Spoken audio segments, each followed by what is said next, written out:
Punten Bu. Kira-kira dari nanti visi misinya itu prioritasnya akan lebih kemana ya Bu dari pasangan?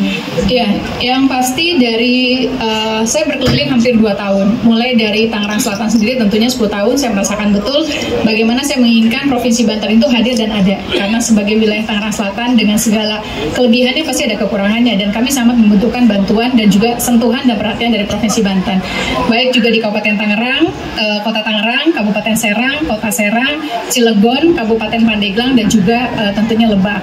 Maka akan membuat skala prioritasnya yang berbeda.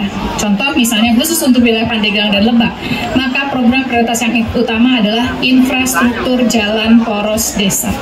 Karena saya berkeliling di sana, saya melihat banyak hal yang tentunya yang harus kita perbaiki. Karena kalau kita mau berbicara ekonomi, berbicara pendidikan, kesehatan, tetapi sepanjang infrastruktur jalan desanya masih belum maksimal, itu pasti akan berat. Maka tentu kita akan memberikan bantuan secara program dengan mengikuti aturan ketentuan untuk perbaikan jalan poros desa, sehingga Kabupaten Pandeglang, Kabupaten Lebak bisa melakukan program prioritas sesuai dengan visi misi masing-masing, yaitu dalam hal sesuai dengan aturan dan ketentuan yang berlaku. Nah, khusus wilayah Kabupaten Serang, saya bersyukur, terima kasih Bu Tatu, dibanding dengan kabupaten kota lain, alhamdulillah infrastruktur jalannya sudah sangat baik. Ini menjadi contoh sebetulnya kalau kita fokus menyusun program dan kegiatan bisa dilakukan, tetapi ada beberapa hal yang harus kita bantu, contoh dalam rangka pemberdayaan masyarakatnya, bidang pertaniannya, dan juga hal yang lainnya. Pun juga dengan demikian udah Tangerang Raya, pasti teman-teman selalu bilang, oh ya Tangsel lebih maju karena punya uang banyak, Kabupaten Tangerang lebih maju, Kota Tangerang lebih maju, padahal sebetulnya juga persoalannya juga banyak.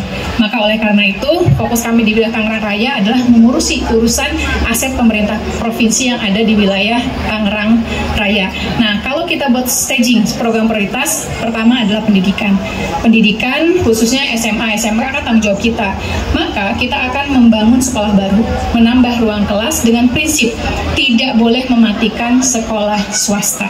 Dan juga tentunya program yang ketiga adalah beasiswa persiswa bagi anak-anak Banten yang mau bersekolah dimanapun di sekolah swasta, asalkan putra-putri Bapak Ibu semuanya anak-anak Banten ini masuk ke dalam kartu keluarga di kabupaten kota, maka kita akan subsidi, walaupun tidak besar, kita akan subsidi, beasiswa subsidi, mau sekolah di sekolah mana saja, nanti kita akan bikin skema secara aplikasi dan yang lainnya, sehingga ada bantuan pembiayaan bagi anak-anak yang memang terpaksa tidak bisa bersekolah karena memang kuota kelasnya, ruang kelasnya tidak menampung, dan juga banyak akibat dari PPDB zonasi dan yang lainnya. Ini yang saya temukan di wilayah di lapangan. Dan juga tentu beasiswa bagi anak-anak yang punya prestasi. Bu Tatu sebagai Bupati bahkan sudah memberikan bantuan anak-anak Banten yang sekolah di Untirta, dimanapun yang punya prestasi kita akan berikan bantuan. Dan khususnya juga tentu bagi yang hafal Quran sesuai dengan apa yang pernah saya janjikan ya Pak De ya, kita sudah sepakati kita akan beasiswa bagi hafiz Quran untuk sekolah di perguruan tinggi, itu pendidikan. Dan